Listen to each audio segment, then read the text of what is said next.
আসসালামু আলাইকুম ওয়া রাহমাতুল্লাহি ওয়া বারাকাতুহু। আলহামদুলিল্লাহ, ঐতিহাসিক বদর জিয়ারতে 2025 নভেম্বরের 30 তারিখ আমরা বিকালবেলা এসেছি। সময় স্বল্পতার কারণে আমরা বিকালবেলা এসেছি জিয়ারত করার জন্য। সেই জায়গায় এসে সমস্ত জিয়ারত শেষ করে এখন আমরা এসেছি বীরের শেফা পাশে। যে ইতিহাসটা আপনাদের সকলকে বুঝি, নবীজি ঐতিহাসিক বদর যুদ্ধের পরে মানে 14 জন সাহাবীর মধ্যে 13 জন সাহাবী বদর মাঠে শহীদ হয়ে গেছেন, বদর মাঠে তাদেরকে দাফন করছেন। আর একজন সাহাবীকে নিয়ে অসুস্থ আহত অবস্থায় এখানে নিয়ে আসেন। সকল সাহাবারি বলতেছে পানি পিপাসিত, পানি পান করবো। তো নবীজি বললেন, তো একটু সামনে যে কূপটা দেখালেন, কেটে পরে দেখা যায় এখানে কূপটা দেখালেন আর কি। এই যে দেখা যাচ্ছে কুমারা, এটা তো এই জুমটা দেখাও। এই যে বীরের শেফার কূপ, এই যে কূপের মধ্যে মানে দেখাইছে কি এখানে কূপ আছে, যাও এখানে যাও পানি নিয়ে আসো। আমার আসছে পানি লবণাক্ত পানি, কি পানি? লবণাক্ত পানি। লবণাক্ত পানি দিয়ে কেন রাসূলের কাছে বলছে, ইয়া রাসূলুল্লাহ, ইয়া হাবিবাল্লাহ, পানি তো লবণাক্ত, পানি তো খাওয়ার যোগ্য না। তো নবীজি হাইতাতে গেলেন কূপের কাছে, গিয়ে নবী তুতু দিলেন। তুতু দেওয়ার পরে আবার বলেন যে তোমরা পানি পান করো। নবীজি পান করলেন, সকলেই পান করলেন, সুস্বাদু হয়ে গেছে। আর লুনা পানি আর কড়া আর নাই। সকল সাহাবারে পান করছে। আর একজন সাহাবী পানি পান করতে করতে এখানে শহীদ। মোট কয়জন? 13 জন, একজন 14 জন। বদর যুদ্ধের 14 জন সাহাবী শহীদ হয়েছে। একজন আছে এর মানে আমাদের হাতের ডান পাশে আছে। যাওয়ার সময় পারি একটু মানে দোয়া করে যাবার গুণা কেউ সিলে দিয়েছে, তো আমাদেরকে আল্লাহ কবুল করেন। এটা ওই পাশে পড়ছে অন্ধকার, তো রাত্র হয়ে গেছে। আমরা কূপের ধারে যাবো, সবাই পানি মুখ ধুবেন, পানি পান করবেন। একটু মাথায় মালিশের মতো আর কি, মাথায় বাবুকে দিলে যে রোগের কথা মনে করে, যে যে নিয়ত করে। নবীজি তুতুবর্গের পানি বীরের শেফা, শেফার তুকিতে রোগ থেকে আরোগ্য হওয়া। নবীজি তুতুবর্গের পানি যদি পান না করে আরোগ্য না হইতে আর হাকি করতে অনেক মর্যাদাপূর্ণ পানি, অনেক দামি পানি। এই জন্য আমরা এসেছি বীরের শেফার কাছে। আমরা সকলেই সেখানে যাবো, গিয়ে পানি পান করবো, মুখ ধুবো। আর পানি যারা আনছি বোতল নিয়ে সবাই নেবেন। আর বাড়িতে গিয়ে আবার বাসায় গিয়ে বন্টন করবেন। বেশি করে নেওয়া যাবে না, তো 1 কেজি বা আধা কেজি করে নিতে পারবেন ওই যে আমাদের ইয়েতে বুকিংয়ে। এই জন্য এটা বাড়ির জন্য আত্মীয় স্বজন আছে, ছেলে আছে, এদেরকে নিয়ে যখন খাইতে পারেন আর কি, 1 ডিভা করে ওষুধের মতন দিবেন যে খাও।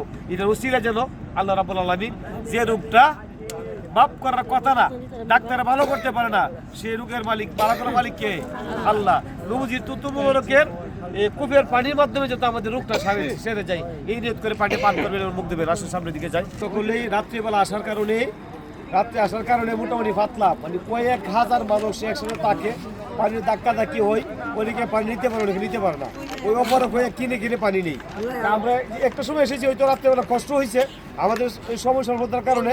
একদম বীর মুক্ত আমরা ইচ্ছা মতো পানি পান করলাম, মুখ নতু করলাম, বা নিয়ত করে খাইলাম আর কি, যে নিয়ত করে খাইলাম। আলহামদুলিল্লাহ, আমাদের সকলেই পানি পান করতেছে, পানি নেওয়ার জন্য, বাড়িতে নেওয়ার জন্য মানে প্রস্তুত হচ্ছে আর কি। আর আমি খুব কথা দিল পানি সংগ্রহ করার স্থান, মধ্যে পানি সংগ্রহ করে মেশিন দিয়ে পানি তুলে রাখতেছে, সবাই নিতেছে, খাইতেছে। আর আসল কূপটা হচ্ছে ওই দিকে, এই যে পানি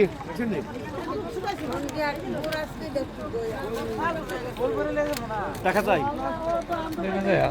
একটু আন্দার আর কি। দেখা যাবে না বন্ধুকে রাখছে আর কি, একেবারে নিচে, অনেক নিচে পানি।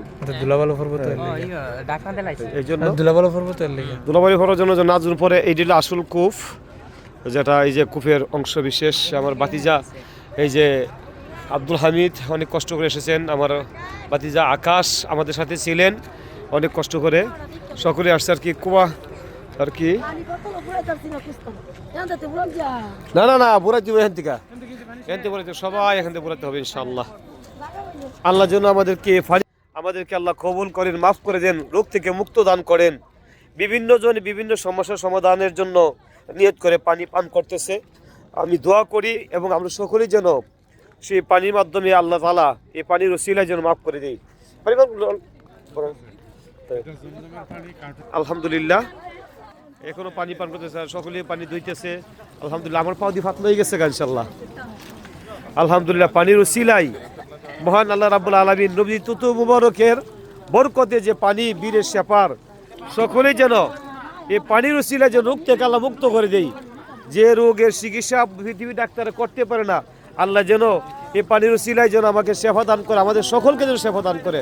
আল্লাহ যেন আমাদেরকে মানে রহম করে এবং এই নিয়ামতের পানি পান করে যেন আমরা রোগ থেকে আরোগ্য পাই। এই জন্য সকলের কাছে দোয়ার পাত্রে যে সেই তৌফিক দান করছেন, আমরা যে আসতে পেরেছি সেই পীরে কুফার জারে, আল্লাহ আমাদেরকে রহম করুন। আসসালামু আলাইকুম ওয়া রাহমাতুল্লাহি ওয়া বারাকাতুহু।